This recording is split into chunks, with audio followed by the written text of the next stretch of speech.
Tinatayang 2 million pesos halaga ng full-grown marijuana plants ang nadiskubre ng kapulisan ng Kalinga sa isinagawang marijuana eradication sa Tinglayan, Kalinga nito lamang ika-19 ng Agosto taong kasalukuyan. Matagumpay ang operasyon dahil sa pinagsanib puwersa ng mga operatiba sa pangunguna ng Provincial Drug Enforcement Unit, Provincial Intelligence Unit at iba pang ahensya ng kapulisan.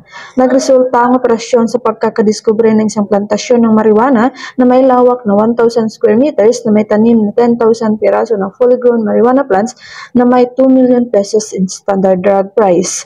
Bagamat walang nahuling cultivator, binunot at sinunog ng mga operatiba ang nadiskubreng marijuana plant sa mismong lugar ng taniman at kumuha ng sapat na sampol upang isubmite sa Provincial Forensic Unit Kalinga para sa qualitative test.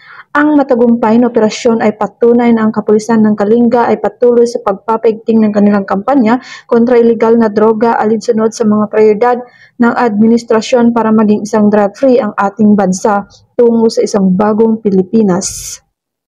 Mula dito sa Apayao Police Provincial Office, ako ang inyong PNN correspondent, Patrol Woman Mayra Beran, alagad ng batas, tagataguyod ng Balitang Pulis.